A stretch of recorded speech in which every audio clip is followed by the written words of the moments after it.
Welcome to Dan ARG YouTube.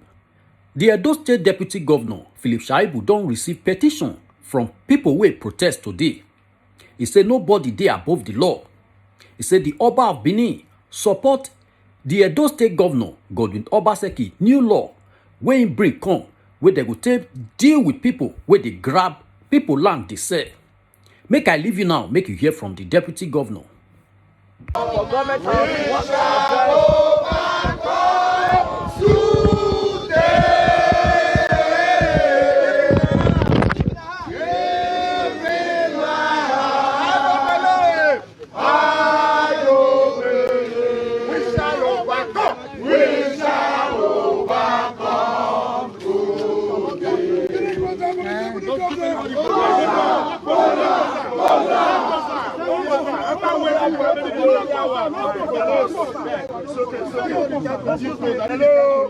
Hello.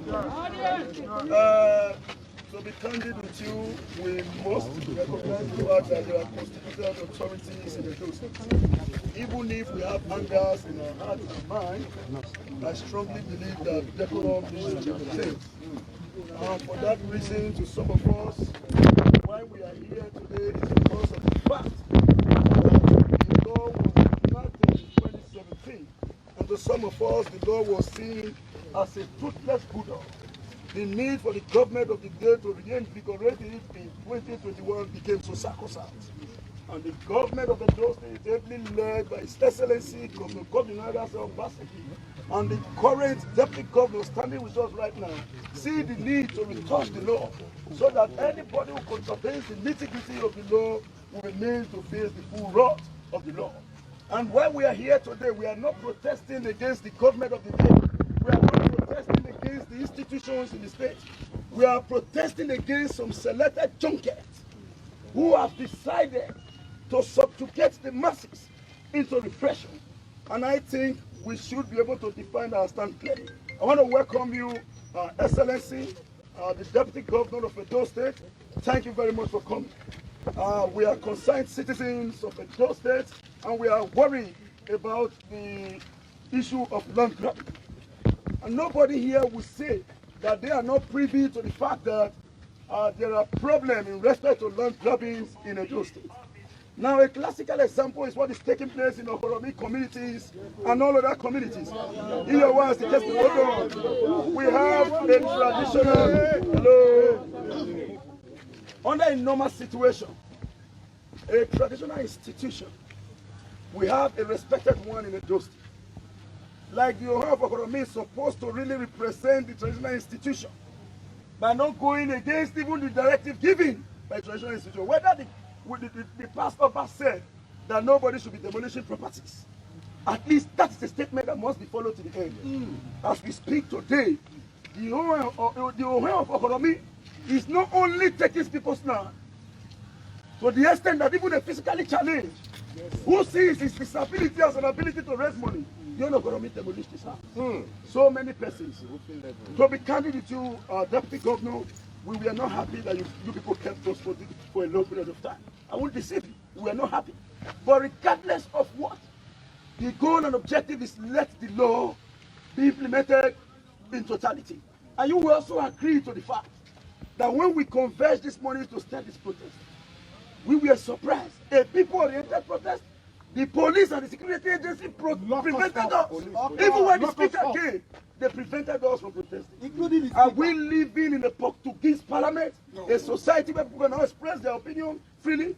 We all know the role we play to ensure that Edo have a responsible government as we have it today. So we should not be intimidated whenever we choose to do what is right. For the fact that I am not the only person here, but I just wanted the government of Edo to understand that we are not here to protest against the government of Edo State, because the law passed by the government, we want it to be implemented in totality. That's why we are here. Thank you very much, Your Excellency. Okay, sir. I have been mandated to speak for civil society organizations. So you know, I will start from a bottom-up approach. When a meeting, stakeholder meeting with the government, when the government we rub men together and he told you that anytime we are protesting, and you should be duly informed and you'll be carried along. And that you did on June 12th, you marched with us. And we communicated to the appropriate quarter. Whether it get to you, we don't know. We are saying, sir, what happened when we were protesting against May hike also repeated itself today. The Speaker of Edo State, by law, I think that would be like the 10th citizen of Edo State. The police only had the habit, this present CP only had the habit to prevent us not to protest, and we look up for a cover-up story to cover his atrocity. So we are telling you, enough is enough, and if we waited, there is no action between that in a week. We, the concerned citizens of Edo State and other civil society organization, market will be on the street to demand for that CP to be transferred. If it didn't pass through police college, they should take it back to police college to go and learn the tenet of the law. Protest is a political tool to attract public sympathy in a democratic society. Sir, what we came here to do is very simple. And my brother has said so many things. We are just saying, implement the law in practical terms. We have heard so much English. As I speak to you, I've been to PPP here. My property in Obazagbo, 1 by 2, was taken away from me since 4 years. My mom bought there, my auntie bought there, all my family were born and dead. Our landlord be about 15 plots. The former Senate chairman, Joshua, took all of our land for 4 years, sir. They are not even allowing me to go and get to the distance where my land is. And we are saying, we are frustrated, we are tired. We want that new law to be implemented to the letter. We want to start seeing people taken to jail. We don't want to hear stories. We want to see people that they should be taken to jail. We are tired of what we call hush or hair in different communities. We are tired of hush and nike in different communities. We are tired of hush or joe in different communities. If they cannot follow the law, they should be sent to jail. Thank you, sir. Mr. Your Excellency, sir. My name is Felix Seret. I represent the concerned lawyers in Edo State who are against land grabbing. Your Excellency, I want to tell you two very sad stories. One of them is a woman, an elderly woman who is here, 80 years. Which she has been 10 years from Okoromi. So she sells vegetable for 12 years. For 12 years. For 12 years, she has been building the house in Okoromi. The same individuals involved, they destroyed the house, they demolished the land.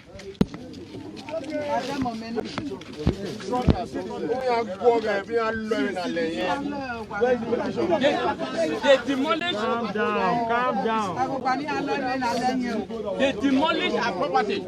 Your Excellency, as a lawyer in Edo State, one of our major sources of income is through drafting of agreements and agency.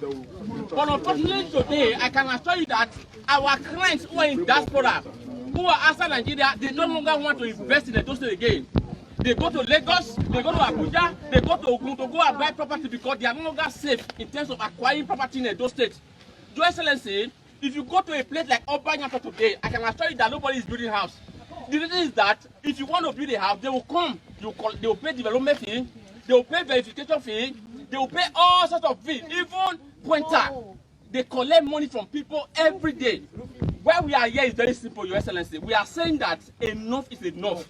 Our people labor to acquire land. People who have never worked in their life, we go there, intimidate them, collect the land from them, and say it to another day. As a lawyer, I have also a practical case I want to tell you involving my client who came from Delta to invest in Okoromi. He bought 4 plots, and we gave him a template of what he needs to invest in Edo State. Unfortunately, this on him, when he was the Okahele, that was when he sold the 4 plots to him.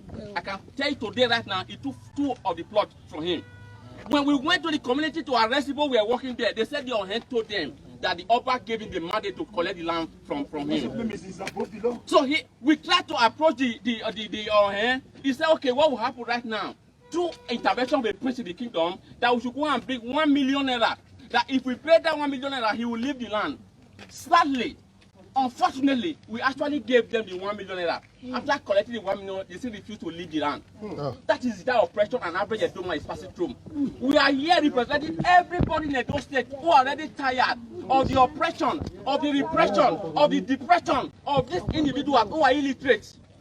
They go to communities every day. They oppress people, collect their land. That is their source of livelihood. We want to appeal to the government that our people are suffering. The aim of every government is to stand for the ordinary man. And I believe that as a former comrade, you believe in justice, you believe in equity, and you believe in justice. We want to appeal to you that today, from today, let some of your hand, let some of your kagele be used as deterrence. The essence of any law is deterrence. Without punishment, there won't be deterrence. It cannot be a mere paper without implementation. We are talking about prosecution, and the oil economy to be used as a lesson. Yes.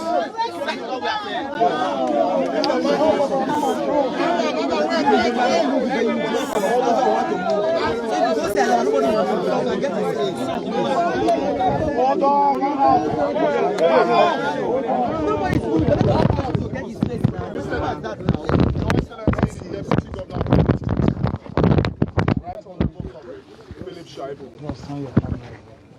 We have been in this struggle.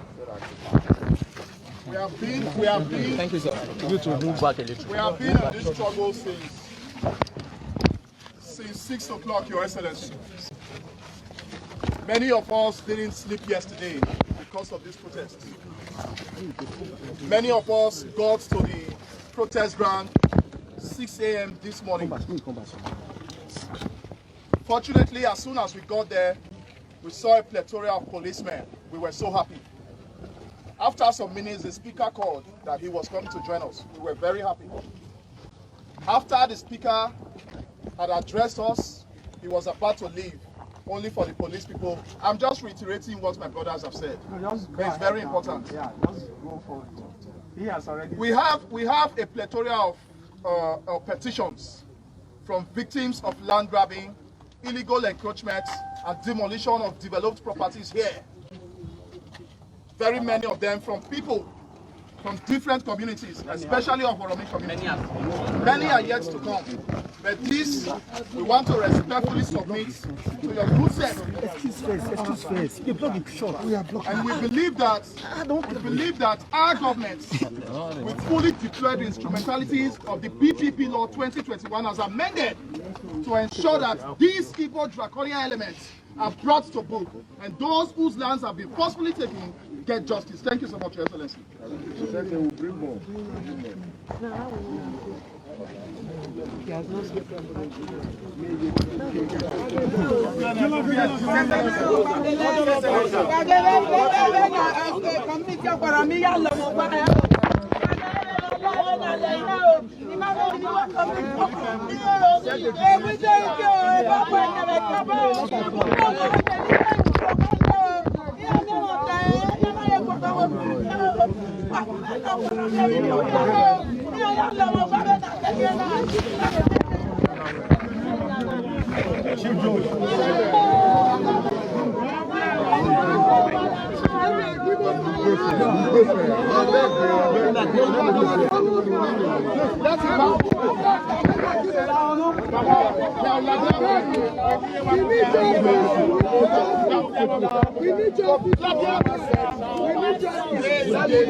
It's okay, it's okay, it's okay.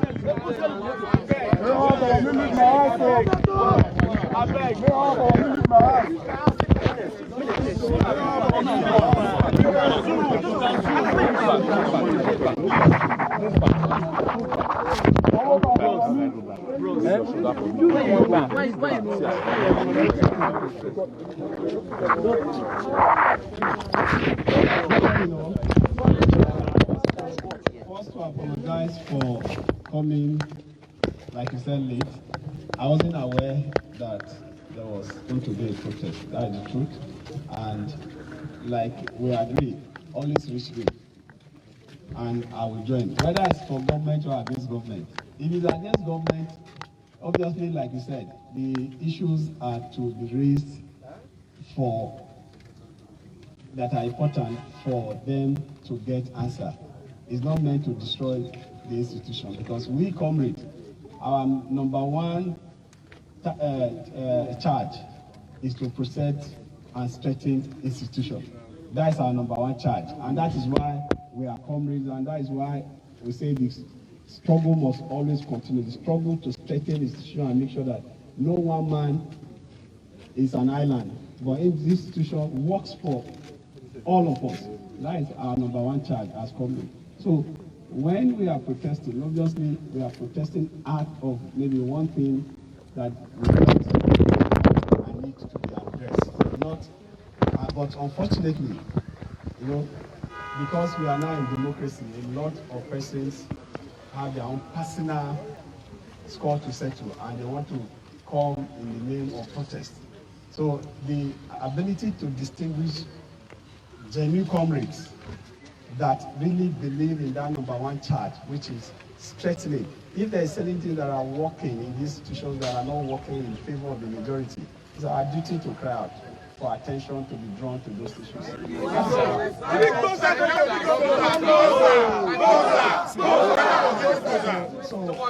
So I take note of that. And for our Commissioner of Police, I will see him will talk. But that Commissioner of Police is better than some that have been here for a long time. He's doing his work well. But this other area we'll discuss to see how we can make it more civil. But in terms of the successes so far, we've recorded in this S-Men and this, he's one person that does not sit in the office. He goes there even at night.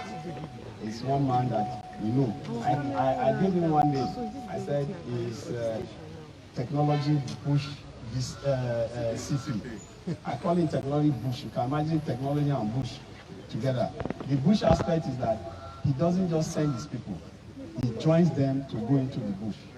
Many times he has done that. So the other aspect, you know, everybody is not complete. There must be one to discuss to resolve the other one. Then the other one about the law that I just passed. I want to assure us that we have a governor that is not paper governor. His actions are more than the paper tape. Why we amended that law was as a result of the feedback we are getting from the communities. We thought we have dealt with one monster called CDA.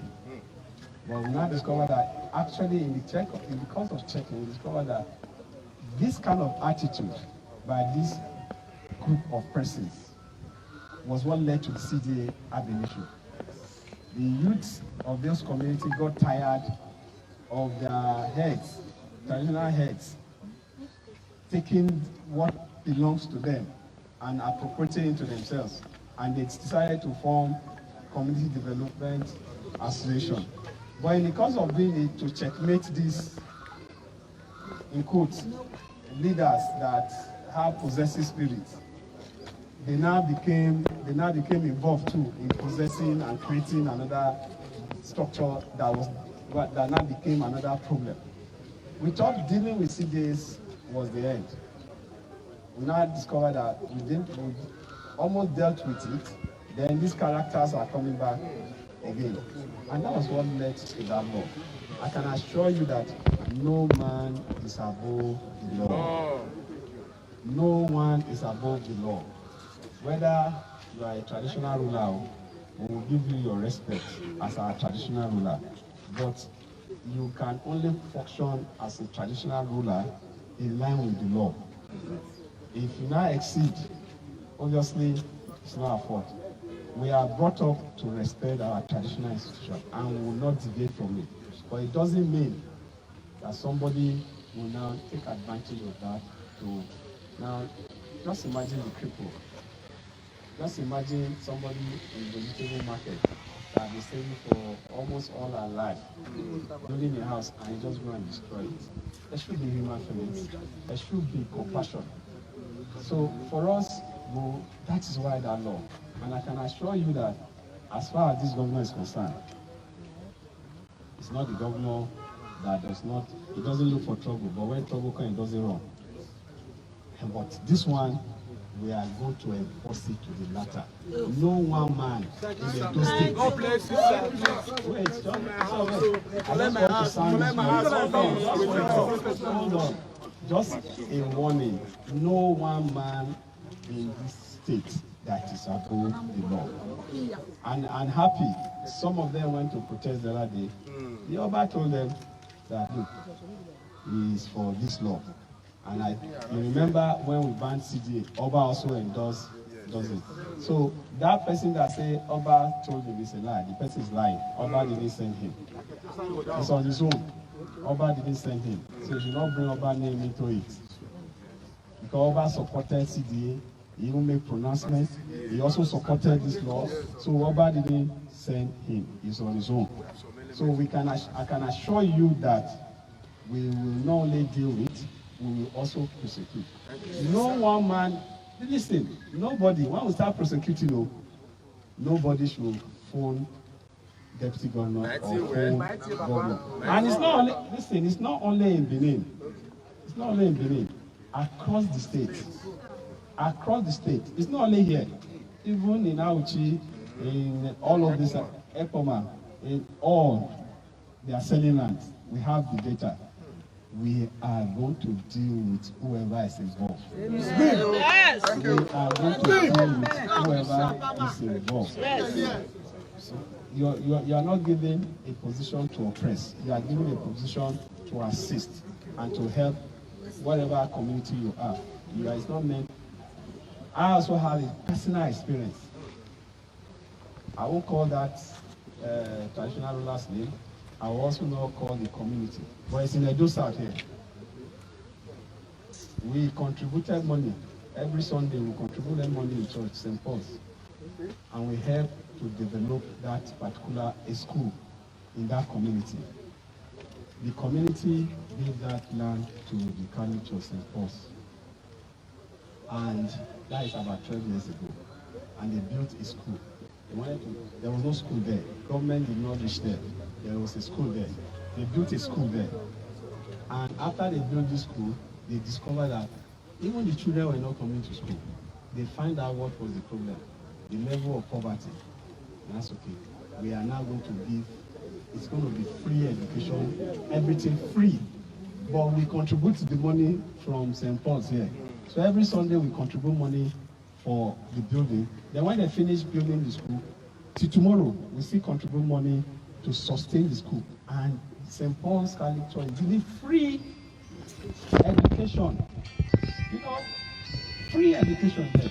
Recently, we contributed money again to buy a bus. So that, because some of them say the distance, you buy a bus. Church is the one funding it, free. This traditional ruler say they should come and pay 500 and something million. And one of our comrades that is a lawyer, I won't call his name too, one of our comrades, I called them to my office. I said, gentlemen, why will school be helping your community to bring a new generation of intellectuals that will become doctors, lawyers, engineers, can even be president of Nigeria governor, and you are saying that they should come and pay me money? He said when they did it, it is community they paid to. So now he is the leader, the traditional ruler of the place. And I said, no, 12 years ago, who are the people that these people are taking care of? He said they are his people. I said, are they collecting money? He said, no. I said, what are they? He said they are giving free education. I said, so you don't like the free education they are giving there? He said he liked it. I said, so why are you not telling them to pay? He said, we'll look into it. And I called that comrade. It's a popular comrade. I'll tell you people off camera. And I said, go, let's have a discussion. What these people services they are giving here, and they didn't just take this land, they paid. Arrange it. This comrade came, say we should pay this same traditional 500 million, then we should pay him 100 million as his own legal fee, making 600 million. So I have told the people that are set up as community that they go and tell the community what they said. And you know the danger. So this kind of characters, are they fit to be traditional? No! This kind of person cannot be a traditional ruler. But why are you a traditional ruler when you cannot promote development in your community? No school, no hospital. No school, no hospital. Somebody is giving school and hospital. You say if they don't give you money, he cannot continue with the school. He cannot continue with the hospital. Is that not an enemy of development? So Stasia is not fit to hold any position in that community. So for us as a state, we are clear. we promised that we want to have a state where not only our children that are outside the country or within the country, but investors will come in to invest. And the only way we can have investors invest is when we have an environment that is conducive, that can protect their investment. And when we have this investment, the issue of unemployment is history. And when we tell them every time that I want to create jobs, they think it's civil service job. Civil service job cannot handle the entire state. We are talking about government doing its function, creating an environment that everybody can invest and job opportunity will be massive. So we are clear. We are clear of what this government wants to achieve. An environment that is not only peaceful, an environment where development is easy, an environment where one group of persons cannot tell you before you do it, before you get a land, somebody you pay a pointer. When you get to foundation, you pay a group. When you do TPC, you pay a group. When you get to window level, you pay. When you roof, you pay. Before you even do window, you have to do a ceremony that you have roof and you pay. No, not in Edo again. Not in Edo again. So I want to thank all of you. Diggy boy now, you have to pay. No way. So I want to let you people know it's our collective responsibility, and government will not only deal with it, but will prosecute. It's not just a law. We needed that amendment to add some other things that we discovered were not in the bill, and that's why we did that amendment. So I want to assure you that you have a governor that does not look for trouble, but when trouble comes, you will face it head on and you will win. Thank you, and God bless you all. Now we don't hear from the Deputy Governor of Edo State. Let us know what you think for comment section. If you never subscribe to Dan ARG YouTube, try make you subscribe so that make you for the hear all the things where they happen for Edo State. Make I leave you with this video, make you help us share them. Thank you for watching Dan ARG YouTube.